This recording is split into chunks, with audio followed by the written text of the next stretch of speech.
Mother's Day yon laga broccoli Mother's Day wi speakers pinga Mother's Day hi kiwi bang yon lakla gaji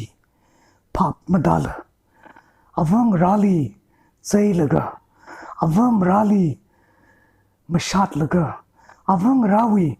zakashi hankwira da kasa speakers la leipapamai ina atumbi hidada hangaye Mother's Day li speaker pingrano or kangaday pingla kachigata tu year aina avang rali kambashat kala kadzay insal tui ina masamilo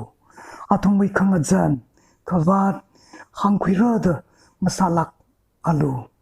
avang rawi kambata akamang la laisa aka jiwibang masot misa kala ningkashi misa zimikchohi avang rali leigashi phongkashok masot kami kala khayagashi kajithai atamna na ina mirinli avanali leishiyeda kala avaning shina hairada mahangrangsa aka phone aina la avali masha sampangdaga ava nali leishi eda hangkuisa avana leishi la kaina kajot kajang khang laga sami ka haiman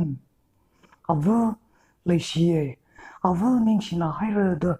mahangra marala ava gatong gali aji kum Mother's Day kamoyo nena iwi ringa pa ningashi kala masot